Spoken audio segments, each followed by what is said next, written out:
आपका फिर से एक बार स्वागत करता हूं। पिछली बार हमने बात की थी डावेराइनर के त्रिक सिद्धांत की। इसके बाद हमने बात की थी न्यूलैंड के अष्टक की और आज हम बात करने वाले हैं मेंडलीव की आवर्त सारणी की। तत्वों के वर्गीकरण का मुख्य श्रेय मेंडलीव को ही जाता है। मेंडलीव एक रूसी रसायन शास्त्री थे जिनका पूरा नाम दमित्री इवानोविच मेंडलीव है। इन्होंने तत्वों को परमाणु द्रव्यमान के आरोही क्रम में रखा। जैसा कि आप जानते हैं ऐसा ही त्रिक सिद्धांत में डावेराइनर ने किया है और ठीक ऐसा ही न्यूलैंड ने अपने अष्टक सिद्धांत में किया है। लेकिन जब मेंडलीव ने तत्वों को उनके परमाणु द्रव्यमान के आरोही क्रम में रखा तो उन्होंने पाया कि कई तत्वों का परमाणु द्रव्यमान की गणना ठीक से नहीं की गई है। तो उन्होंने क्या किया कि पहले उन तत्वों के परमाणु द्रव्यमान की गणना की। इसके साथ ही उन्होंने ऑक्सीजन और हाइड्रोजन से बनने वाले यौगिकों पर अपना ध्यान केंद्रित किया, क्योंकि ये दोनों अत्यधिक क्रियाशील होते हैं और सामान्यतः यौगिक बनाते हैं।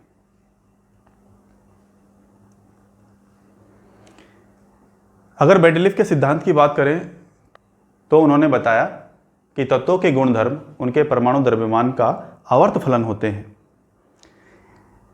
यानी कि मेंडलीव ने देखा था कि समान द्रव्यमान वाले तत्व एक निश्चित अंतराल के बाद वापस आ जाते हैं।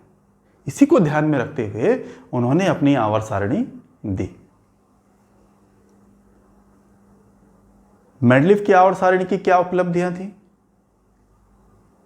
तो देखिए, मेंडलीव ने अपनी आवर्त सारणी में कई रिक्त स्थान रखे और उन्होंने बताया कि इन रिक्त स्थानों पर नए तत्व खोजे जाएंगे। यानी कि जब नए तत्वों की खोज होगी तो इन रिक्त स्थानों पर उन्हें रखा जा सकेगा। अब वो यहीं पर नहीं रुके, उन्होंने भविष्य में खोजे जाने वाले नए तत्वों का नामकरण भी कर दिया। अब जैसे भविष्य में खोज हुई स्कैंडियम, गैलियम और जर्मेनियम की, तो स्कैंडियम को उन्होंने पहले ही एका बोरान नाम दिया। क्यों? क्योंकि स्कैंडियम के लिए जहां पर खाली जगह थी ठीक उससे पहले बोरान आता है और उन्होंने बताया कि खाली स्थान से ठीक पहले जो तत्व आता है उसके पहले अगर एका लगा दें तो वहां उसका नाम बन जाएगा। अब जैसे बोरान के बाद स्कैंडियम रखा गया तो उन्होंने नाम रखा इसका एका बोरान। इसी तरह से गैलियम से पहले एल्युमिनियम है तो उन्होंने पहले ही गैलियम का नामकरण कर दिया था एका एल्यूमिनियम। इसी तरह से जर्मेनियम का नाम उन्होंने रखा एका सिलिकॉन, क्योंकि उससे पहले सिलिकॉन आता है। तो इस तरह से उन्होंने पहले ही तत्वों का नामकरण भी कर दिया था। जब भविष्य में अक्रिय गैसों की खोज हुई तो उन अक्रिय गैसों को भी आसानी से मेंडलीव की आवर्त सारणी में समायोजित किया जा सका। इसके लिए उनके आवर्त सारणी में कोई छेड़छाड़ करने की आवश्यकता नहीं पड़ी। अब मेंडलीव की आवर्त सारणी की सीमाएं क्या थी? अब देखिए, सबसे पहली कमी तो यहां थी कि वे हाइड्रोजन को कोई उचित स्थान नहीं दे सके। अब अगर आप मेंडलीव की आवर्त सारणी को देखें तो पाएंगे कि हाइड्रोजन को समूह फर्स्ट ए में रखा गया है, लेकिन हाइड्रोजन के जो गुणधर्म है वो समूह 7A यानी कि फ्लोरीन, क्लोरीन, ब्रोमीन, आयोडीन से भी मिलते हैं, इन हैलोजन से भी मिलते हैं।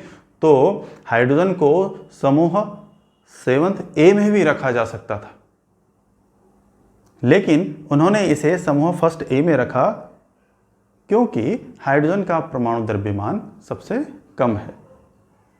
हालांकि आधुनिक आवर्त सारणी में भी हाइड्रोजन के स्थान पर कोई विशेष स्पष्टीकरण नहीं हो पाया है। जब बाद में समस्थानिकों की खोज हुई तो फिर एक नई समस्या उत्पन्न हो गई। समस्थानिकों के गुणधर्म तो समान होते हैं, लेकिन उनके परमाणु द्रव्यमान भिन्न भिन्न होते हैं। अब क्योंकि मेंडलीव ने परमाणु द्रव्यमान के आरोही क्रम में रखा तो इन सभी समस्थानिकों को अलग अलग रखना पड़ा। लेकिन अब क्योंकि उनके गुणधर्म तो समान हैं, वो एक ही स्थान पर आने चाहिए थे, इसलिए यहां पर भी मेंडलीव फेल हो गए। आवर्त सारणी में परमाणु द्रव्यमान नियमित रूप से नहीं बढ़ते हैं, जिस कारण से यहां पता लगाना थोड़ा कठिन हो गया कि दो तत्वों के बीच कितने तत्वों की खोज की जा सकती है। तो यह था मेंडलीव की आवर्त सारणी की विशेषताएं और उसकी सीमाएं। आने वाले वीडियो में हम बात करेंगे आधुनिक आवर्त सारणी की। धन्यवाद।